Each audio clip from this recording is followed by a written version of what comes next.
नमस्कार दोस्तों, स्वागत है आपका रोटेशनल मोशन के नेक्स्ट लेक्चर में। और आज के लेक्चर में हम बात करने जा रहे हैं सीटीआरएम के बारे में। सीटीआरएम का मतलब होता है combined translational plus rotational motion. कहने का मतलब ये है कि अब ऑब्जेक्ट जो है वो रोटेट भी करेगा और ट्रांसलेट भी करेगा। ऑब्जेक्ट अब घूमेगा भी और ऑब्जेक्ट अब चलेगा भी, कुछ ऐसा। मान लेते हैं ये कोई सॉलिड ऑब्जेक्ट है, तो जो इसका सेंटर ऑफ मास होगा, सेंटर ऑफ मास इसका मूव भी कर रहा होगा एंड ये हो सकता है ऐसा रोटेट भी कर रहा हो ओमेगा से। तो ऐसा कुछ बोला जा रहा है। अब घूमना भी आ गया इसमें और चलना भी आ गया। जैसे कार का व्हील होता है, साइकिल का व्हील होता है, वो घूमते भी हैं और आगे मूव भी करते हैं, वैसा कुछ यहाँ पर बोला जा रहा है। तो ये कोई ऑब्जेक्ट ऐसा हो सकता है जो घूमे भी और चले भी। अब जो ये सीटीआरएम होता है, ये जो सीटीआरएम होता है, इसमें हम चार चीजें कैलकुलेट करना चाहते हैं। एक, हम वेलोसिटी लिखना चाहते हैं। दूसरा, हम एक्सेलरेशन लिखना सीखना चाहते हैं। तीसरा, हम काइनेटिक एनर्जी जानना चाहते हैं। एंड चौथा, हम एंगुलर मोमेंटम जानना चाहते हैं। ये जो भी सीटीआरएम होता होगा, मान लो आप इस पॉइंट के बारे में जानना चाहते हो कि इस पॉइंट की वेलोसिटी क्या है, इस पॉइंट का एक्सेलरेशन क्या है, इस पूरे ऑब्जेक्ट की काइनेटिक एनर्जी क्या है और इस पूरे ऑब्जेक्ट का एंगुलर मोमेंटम क्या है। ये चार बात हमको कैलकुलेट करते आनी चाहिए। तो वही अभी हम सीखने वाले हैं, सिंपल सिंपल से एग्जांपल्स की हेल्प से। तो देखते हैं एग्जांपल नंबर 1। देखो, मान लो ये कोई स्फेरिकल ऑब्जेक्ट था। ये किसी ऐसे हॉरिजॉन्टल सरफेस पर ऐसे रोल करता हुआ जा रहा है आगे की तरफ। मान लेते हैं इसके सेंटर की जो वेलोसिटी थी वो v0 थी, और मान लेते हैं ये ऐसा घूमता था ओमेगा से, ओमेगा नॉट से। ओमेगा नॉट की वैल्यू दी हुई है यहां पर, जो कि 2v0/r के इक्वल है। r क्या है? r इसका रेडियस है। डिस्क मान लेते हैं इसको, हम एक काम करते हैं, इसका रेडियस क्या है? r। अब हमसे ये बोला जा रहा है कि point A, point B, point C and point D की वेलोसिटी लिख करके बताओ। ये जो चार पॉइंट होंगे डिस्क के सरकमफेरेंस पे, इनकी क्या वेलोसिटी होगी, ये हमसे पूछा जा रहा है।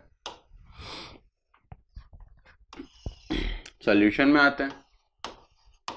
लॉजिक समझना, हाँ, इसमें लॉजिक काम करता है।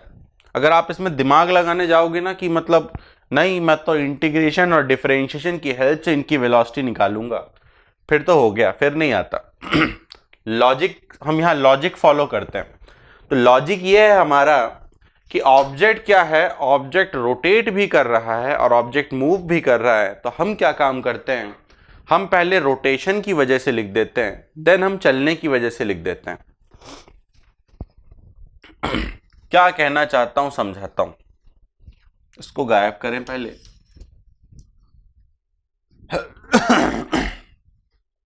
मेरे कहने का कुछ ऐसा मतलब है कि मान लो अगर आप इस पॉइंट P की वेलोसिटी लिखना चाहते थे, मान लो आप इस पॉइंट P की वेलोसिटी लिखना चाहते थे, तो ना आप इसकी वेलोसिटी पहले घूमने की वजह से लिख दो, देन उसके बाद चलने की वजह से लिख दो। यहां समझाता हूं। पहले इस पॉइंट P की वेलोसिटी सिर्फ घूमने की वजह से लिख दो। तो मान लेते हैं यहां से यहां तक का डिस्टेंस r होता, ये क्या होता है, इसका सेंटर ऑफ मास होता।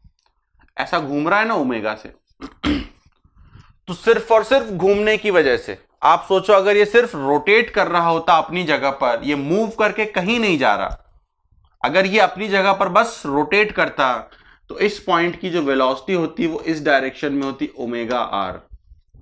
तो ये आ गया घूमने की वजह से, ये आ गया घूमने की वजह से, और चलने की वजह से क्या है, v सेंटर ऑफ मास। तो वो और ऐड कर दो, v सेंटर ऑफ मास। तो कुछ इस तरीके से वेलोसिटी लिखी जाती किसी भी पॉइंट की। पहले घूमने की वजह से लिख दो, फिर चलने की वजह से लिख दो, और फिर इन दोनों को वेक्टर ऐड कर दो, वेक्टर की तरह इन दोनों को ऐड कर दो। अभी कुछ कुछ समझ में आया होगा। सेम चीज मैं यहां पर अप्लाई करके बताता हूं। देखो, मान लेते हैं कि मैं B के लिए लिखना चाह रहा हूं। कहां पर था B? ये देखो, ये रहा B।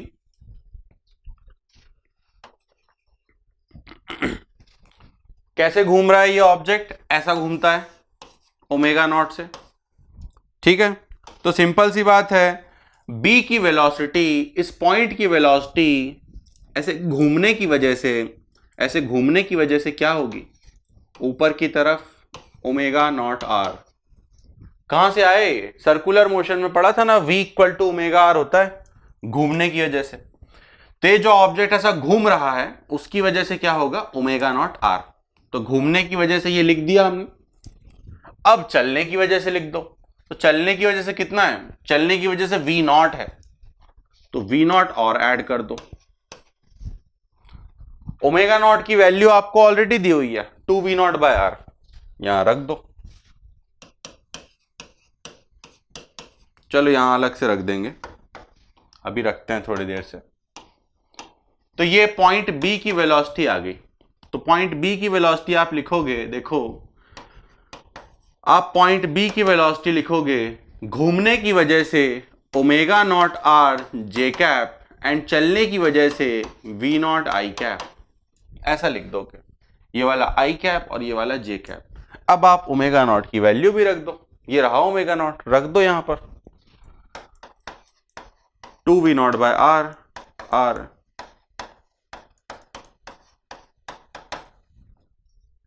तो बन जाएगा 2v0 J cap plus v0 I cap.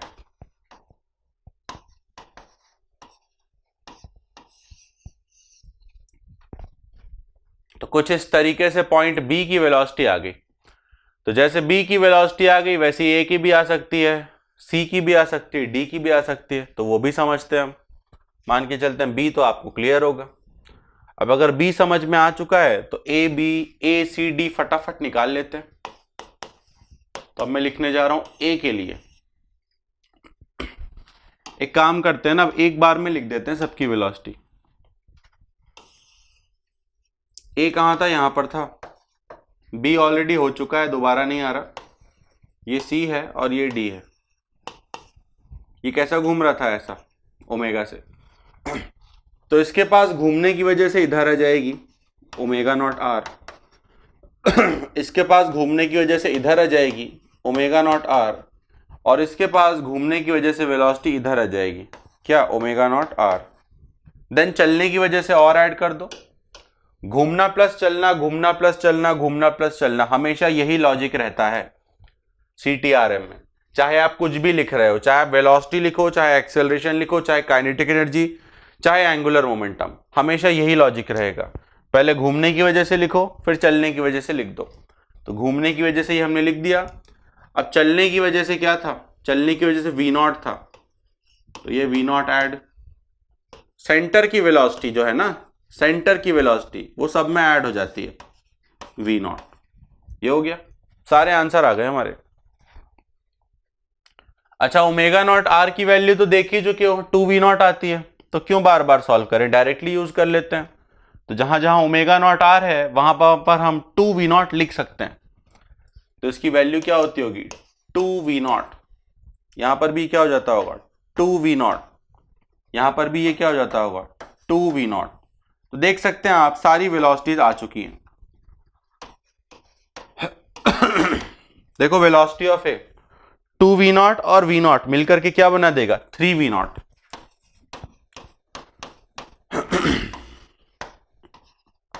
Velocity of सी देख लो, इधर 2v0 है, उधर v0 है।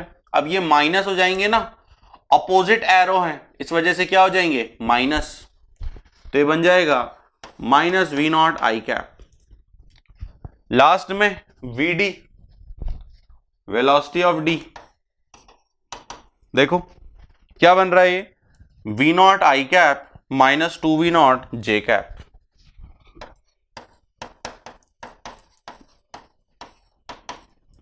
तो सीटीआरएम में वेलोसिटी लिखने का कुछ ऐसा तरीका होता है।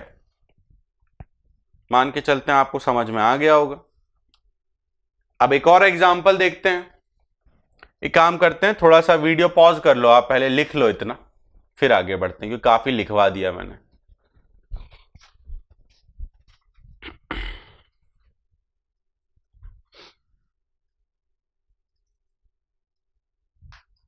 तो लिख लिया होगा इतना। फिर आगे बढ़ते हैं।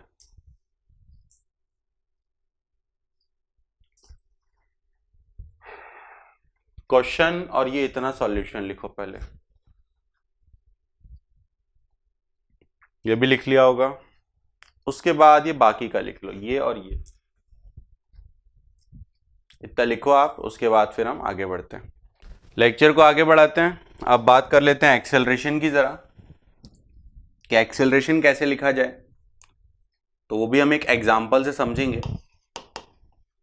अब इसमें मैं 4-4 पॉइंट का एक्सेलरेशन नहीं पूछ रहा हूं, क्योंकि नीट में एक्सेलरेशन पूछ करके ज्यादा परेशान नहीं किया जाता है, इस वजह से। तो देखो, मान लेते हैं कोई ऑब्जेक्ट है, इस डायरेक्शन में ए एक्सेलरेशन से जा रहा था, ऐसा अल्फा से इसके पास एंगुलर एक्सेलरेशन था, और ऐसा इसके पास ओमेगा भी था, ऐसा कुछ। आपको ये ना सोचे कि सर इनके डायरेक्शन अपोजिट कैसे हो गए, हो सकते हैं, ये पॉसिबल है, ऐसा हो सकता है कि अल्फा और ओमेगा अपोजिट होते हों, उसमें कोई दिक्कत वाली बात नहीं है। ये मान लेते हैं कोई डिस्क है जिसका रेडियस आर है। अब मान लेते हैं यहां कहीं पर कोई पॉइंट है, पॉइंट ए, आपसे बोला जाता है कि एक्सेलरेशन ऑफ ए बता दो, ये क्वेश्चन है।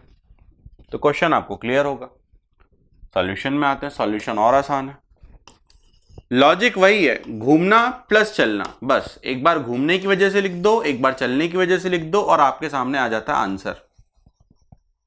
तो अभी मैं किसकी वजह से लिखने जा रहा हूं? घूमने की वजह से। तो जब ये घूमेगा, जब ये ऐसा घूमेगा, जब ये ऐसा रोटेट करेगा, तो इस पॉइंट के पास दो एक्सेलरेशन आते हैं। घूमने की वजह से दो एक्सेलरेशन आते हैं, एक होता है सेंट्रिपिटल और एक होता है टेंजेंशियल। तो सेंट्रिपिटल तो हमेशा along the radius toward the centre होता है, तो ये सेंट्रिपिटल हो गया। अल्फा कैसा है देखो, अल्फा ऐसा है, ये रहा अल्फा। तो अल्फा की वजह से इसके पास आया होगा एक टेंजेंशियल एक्सेलरेशन अल्फा आर। तो ये देखिए हमने घूमने की वजह से लिख डाला, सिर्फ और सिर्फ घूमने की वजह से लिखा है। अब चलने की वजह से लिख दो, देखो चलने की वजह से कितना है ए, तो इसमें ए और ऐड कर दिया हमने ये, और हमारा आंसर आ गया। तो हम एक्सेलरेशन ऑफ ए क्या लिखेंगे? A plus alpha r, a plus alpha r i cap, then omega square r j cap, ऐसा कुछ है। तो कुछ सिंपल से ऐसे तरीके सॉल्व हो जाता है। तो वीडियो पॉज करके ये भी लिख लो, इसके बाद फिर हम बाकी जो चीजें हैं उनको समझते हैं। तो इसके बाद दो चीजें और रह जाती हैं, एक रह जाता है काइनेटिक एनर्जी और एक रह जाता है एंगुलर मोमेंटम। वो भी हम समझेंगे सही समय आने पर, है ना, सही समय थोड़ी देर बाद आने वाला है। फिलहाल अभी हम बात करने जा रहे हैं CTRM के एक स्पेशल केस के बारे में, जिसको बोला जाता है प्योर रोलिंग। प्योर रोटेशन से इसको कंफ्यूज मत करना, प्योर रोटेशन अलग था, प्योर रोलिंग अलग है। तो प्योर रोलिंग जिसका कि मतलब होता है रोलिंग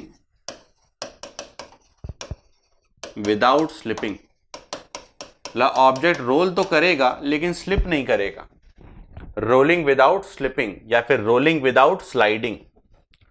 और हम जो भी कुछ पढ़ रहे हैं वो हम पढ़ रहे हैं ऑन अ फिक्स्ड सरफेस। जो भी कुछ हम पढ़ेंगे उसमें जो सरफेस है वो फिक्स्ड रहने वाला है।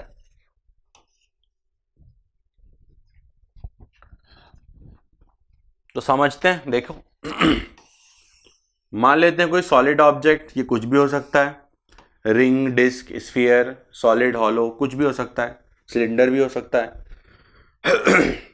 मान लेते हैं ये ऑब्जेक्ट का जो सेंटर ऑफ मास है, इसके सेंटर ऑफ मास की जो वेलोसिटी है वो v है, और मान लेते हैं ये ऑब्जेक्ट ऐसा लुढ़कता हुआ आगे जा रहा है, एंगुलर वेलोसिटी ओमेगा के साथ, रेडियस इसका क्या होता होगा r।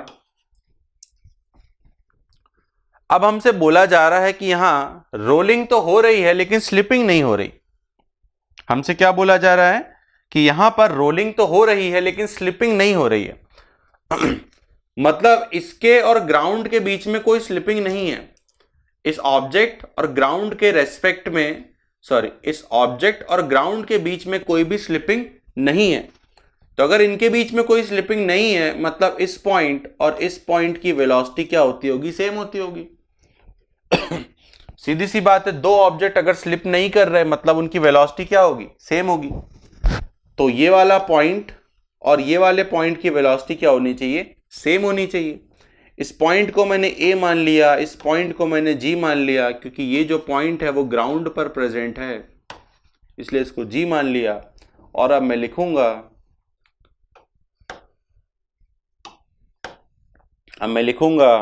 फॉर नो स्लिपिंग, अगर कोई भी स्लिपिंग नहीं चाहिए है तो velocity of A should be equal to velocity of G. Ground की वेलोसिटी क्या है, 0। ए की वेलोसिटी लिखना हमने अभी अभी सीखा है, एक बार घूमने की वजह से लिखो फिर एक बार चलने की वजह से लिखो। तो देखो ए की वेलोसिटी घूमने की वजह से इधर आएगी ओमेगा आर, इस डायरेक्शन में, तो ये लिखा मैंने घूमने की वजह से माइनस ओमेगा आर। देन अब चलने की वजह से लिख दूंगा, चलने की वजह से क्या है, v। तो ये मैंने ए की वेलोसिटी लिख दिया बिना डायग्राम को गंदा किए हुए। डायग्राम गंदा करना चाहें तो ऐसा हो जाएगा, घूमने की वजह से इधर, देन चलने की वजह से इधर, वो भी वही होगा, v माइनस ओमेगा आर, यहां भी वही लिखा है v माइनस ओमेगा आर। तो डायग्राम में खिचड़ी ना बने इसलिए मैंने डायग्राम में ऐसा कुछ नहीं किया। ये हो गया। तो यहां से आपको एक कंडीशन मिल गई कि v equal to omega R होना चाहिए। अगर कोई ऑब्जेक्ट प्योर रोलिंग करेगा, तो उसके सेंटर की जो वेलोसिटी है ना v, that should be equal to omega R. तो अगर v equal to omega R हो जाता है तो ऑब्जेक्ट प्योर रोलिंग करता है। या फिर उल्टा भी बोल सकते हो, जब ऑब्जेक्ट प्योर रोलिंग करता है तो v equal to omega R होता है। तो ये जो आया है v equal to omega R, this is the required condition for pure rolling। Pure rolling की ये रिक्वायर्ड कंडीशन होती है। अगर इसी को आप दोनों साइड डिफरेंशिएट कर दो तो ये वेलोसिटी का डिफरेंशिएशन एक्सेलरेशन हो जाएगा, ओमेगा का अल्फा हो जाएगा, आर तो आर ही रहेगा। तो इसकी ऐसा भी लिखा जाता है, वेलोसिटी के टर्म्स में ये कंडीशन होती है, एक्सेलरेशन के टर्म्स में ये कंडीशन होती है। इसका डायग्राम भी बना सकते हैं। डायग्राम इसका कुछ ऐसा हो जाएगा, पहले v था तो अब a हो जाएगा, पहले ओमेगा था तो अब क्या हो जाएगा, अल्फा हो जाएगा, और यहां पर क्या होता होगा, ग्राउंड। तो ये होता है प्योर रोलिंग, जो कि खत्म नहीं हुआ है। इसमें एक और बात है, एक और बात ये है कि अगर लोएस्ट पॉइंट पर कोई स्लिपिंग प्रेजेंट नहीं है, अगर लोएस्ट पॉइंट पर कोई स्लिपिंग प्रेजेंट नहीं है मतलब यहां पर स्टैटिक फ्रिक्शन लग रहा होगा, मतलब यहां पर स्टैटिक फ्रिक्शन लग रहा होगा। और हमने पढ़ा था वर्क पावर एनर्जी में कि इंटरनल स्टैटिक फ्रिक्शन का वर्क सिस्टम पे क्या होता है, 0। तो अगर आप इस ऑब्जेक्ट और इस ग्राउंड को एक सिस्टम मान लो, अगर आप इस ऑब्जेक्ट और इस ग्राउंड को एक सिस्टम मान लो तो यहां लगने वाला जो फ्रिक्शन है वो इंटरनल होगा और उसका वर्क क्या हो जाना चाहिए सिस्टम पे, 0। तो इतना नोट करें पहले, फिर वो स्टेटमेंट भी मैं आपको लिखवा देता हूं।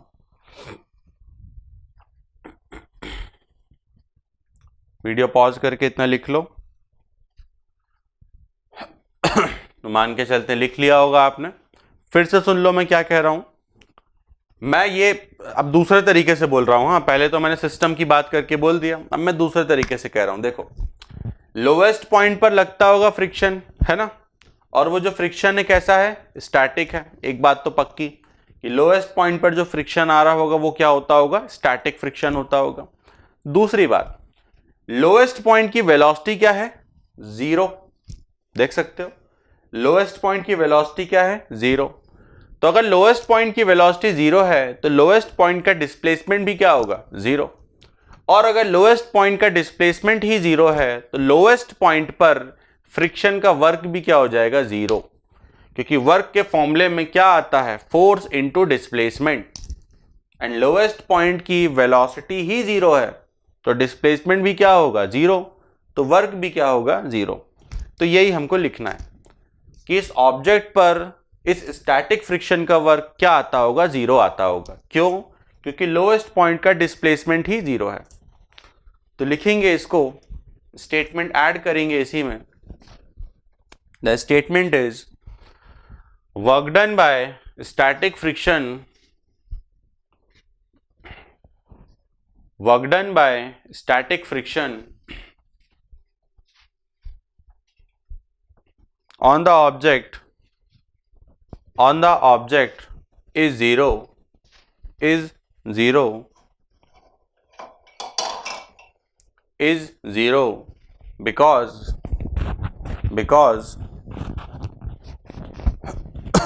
velocity of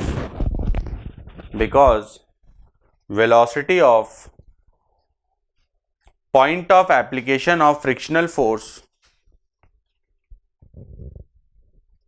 because velocity of point of application of frictional force, because velocity of point of application of frictional force is zero. मतलब जिस पॉइंट पर फ्रिक्शन लग रहा है उसी की वेलोसिटी क्या हो गई, जीरो।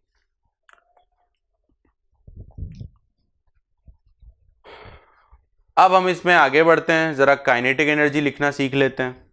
इसी का इंतजार कर रहा था मैं काइनेटिक एनर्जी में। तो एक सिंपल सा क्वेश्चन देखते हैं, देखो, जिसमें सब कुछ यूज हो जाएगा।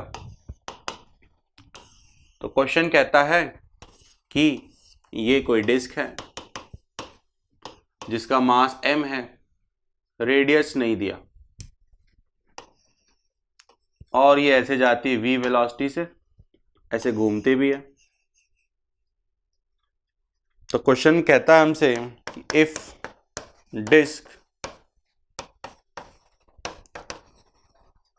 परफॉर्म्स प्योर रोलिंग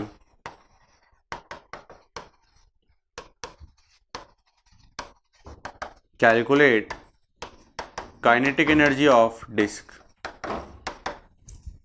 ये हमसे पूछा जाता है। सॉल्यूशन में आते हैं। सॉल्यूशन बड़ा ही आसान है, देखो।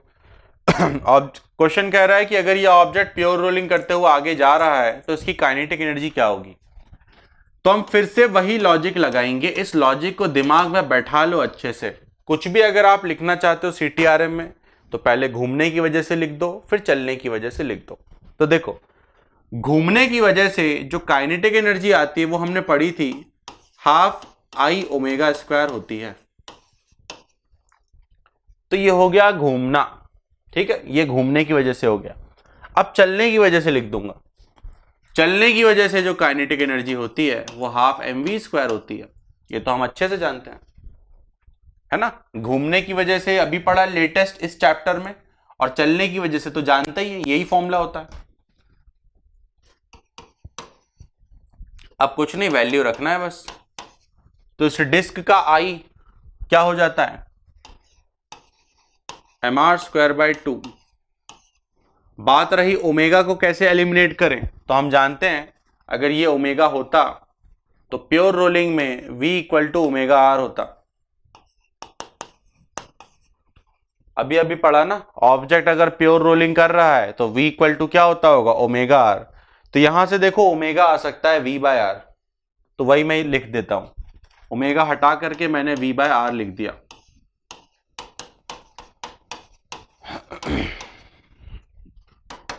अब देखो, r² से r² कैंसल हो जाएगा, यहां भी r² होगा, यहां भी r² होगा, और ये बन जाएगा 1/4 mv² प्लस 1/2 mv²। तो ये हो जाएगा 3/4 mv²। और ऐसे क्वेश्चन सॉल्व हो जाता है, ऐसे काइनेटिक एनर्जी लिखी जाती है। तो वीडियो पॉज करें, इतना नोट करें, उसके बाद हम आगे बढ़ते हैं। एक लास्ट एग्जांपल देख लेते हैं इसमें भी, जिसमें एंगुलर मोमेंटम पूछा जा रहा हो। तो देखो एंगुलर मोमेंटम कैसे लिखा जाता है। In previous example calculate angular momentum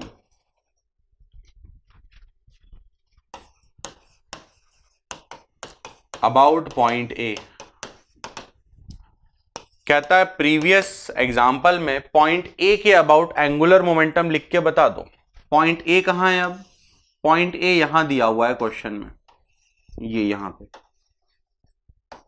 ये क्वेश्चन कहता है इस पॉइंट के अबाउट एंगुलर मोमेंटम लिख के बता दो। डायग्राम बना लें पहले तो। ये वेलोसिटी v थी और ये ऐसा घूम रहा था कैसे? ओमेगा से, और ओमेगा कितना था? v/r। कैसे आया था? क्योंकि प्योर रोलिंग कर रहा था। क्या होता था? ये डिस्क जिसका मास m था और रेडियस r था, इतना था। ठीक है, तो कहता है पिछले सवाल में इसी ऑब्जेक्ट में इस पॉइंट के अबाउट एंगुलर मोमेंटम लिख के बता दो। यहां पर भी सेम टू सेम वही लॉजिक वर्क करेगा। पहले घूमने की वजह से लिखोगे आप, देन फिर चलने की वजह से लिख दोगे और आंसर आ जाएगा। इतना सिंपल होता है ये। तो देखो मैं लिखने जा रहा हूं एंगुलर मोमेंटम अबाउट ए।